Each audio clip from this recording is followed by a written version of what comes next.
Think about a normal weekday morning. You're getting ready for work, making coffee, checking your phone out of habit. You open your banking app, then your investment account, and one number stands out. Yesterday, without any action from you, your investments increased by a little over $400. You don't react emotionally, you're just processing the information. Because yesterday, you worked too. You spent the day in meetings, answering messages, doing the work that is supposed to generate income. And after taxes, your take-home pay for that entire day was closer to $300. That comparison isn't dramatic, but it is revealing. Not because something went wrong, but because it exposes a question most people never actually calculate. How can your income keep increasing while your life doesn't feel any easier? On paper, you're doing better. Your salary is higher, your financial profile looks solid. And yet, your time still feels constrained. Your stress hasn't decreased, your flexibility hasn't improved. This isn't about motivation, and it isn't about working harder. It's about what happens to money once you look past the headline number and follow where it actually goes. So, before we talk about solutions, let's slow down and walk through the math that quietly creates this feeling. Let's start with something concrete. Imagine your income increases. Not dramatically, just enough to feel like progress. Maybe a promotion, maybe a job change, maybe a few good years in the market. On paper, this should create relief, more breathing room, more flexibility. But instead, something else happens. Your expenses don't stay where they are. They quietly reconfigure themselves around the new number. Housing adjusts first, because banks don't ask what feels comfortable, they ask what you qualify for. Then transportation, then subscriptions, then convenience. None of these decisions feel reckless in isolation.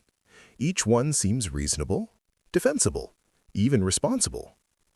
But when you add them together, the result is subtle and dangerous. Your income went up, but your margin didn't. So the question isn't why people with higher incomes still feel stuck. The question is where the extra money actually went. And this is the strange part. On paper, things are better. Your income is higher, the math looks cleaner, there's more money coming in. But day-to-day, life feels almost the same.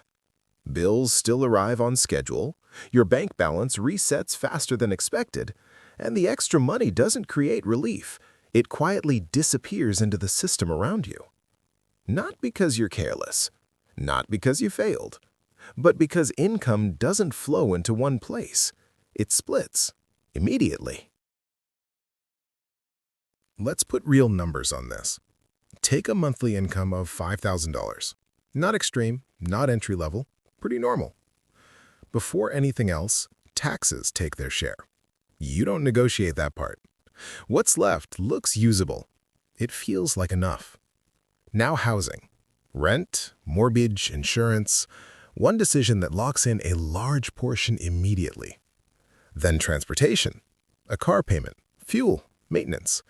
Small numbers that add up fast. Then the quiet ones. Subscriptions, fees, convenience spending. Individually forgettable, collectively expensive. And what's left at the top? That's your margin. Savings, flexibility, the part people assume grows with income. Most of the time, it doesn't. So if income goes up, why doesn't life feel easier? It's not because people suddenly lose discipline. And it's not because they stop caring. It's because most of the increase never turns into freedom. When income rises, life doesn't expand evenly. It hardens. Commitments get upgraded. Expectations get recalibrated. Fixed costs quietly grow teeth. What used to be optional slowly becomes required. And once something is required, it stops feeling like progress and starts feeling like pressure. This is how higher income turns into higher fragility. So, if higher income doesn't fix it, what does? It's not earning more, at least not by itself. What actually changes your life is what stays flexible when income changes. Margin, optionality, The ability to absorb a shock without everything breaking at once. This is why two people with the same income can live completely different lives. One looks rich, the other sleeps better. The difference isn't motivation, it isn't discipline, and it isn't intelligence. It's how much of their life is already spoken for. Margin isn't about being cheap, it's about leaving space. Space to slow down, space to adjust, space to make a decision without panic in your chest. This is why small changes matter more than big jumps. Because once fixed costs are low, every dollar does more work. Not by growing faster, but by staying available. This is also why margin feels invisible until the moment you need it. Nothing happens, and that's the point. No scramble, no emergency math, no damage control. Just space. And space is what turns money from something you chase into something that supports you. Here's the part most people miss. Margin doesn't just protect you from bad outcomes. It quietly reshapes your entire relationship with work. When you don't need every paycheck to survive, work stops feeling like a trap. You still show up, you still care, but the fear loosens its grip.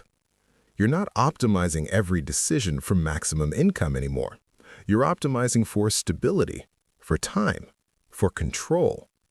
This is why some people turn down promotions that look irrational on paper, why they leave higher-paying jobs for lower-paying ones, why they say no when everyone else says yes. Not because they gave up, but because they finally can. This is also where income growth starts to matter again, but in a different way. Not as fuel for lifestyle upgrades, but as a tool, a buffer, a lever, a way to buy back options. A few months of expenses, then a year, then enough distance to think clearly. And once you reach that point, something subtle happens. You stop asking, how do I make more money? And you start asking, what do I want this money to do for me? That question changes everything. Because now, income isn't the scoreboard, it's the input. The goal was never to grow your life endlessly. The goal was to grow enough space to live it deliberately. That's what margin is, and that's why it matters more than income. If this way of thinking about money makes sense to you, you might want to stay here. I spend a lot of time thinking through how money actually interacts with real life. If that's something you want more of, you can subscribe.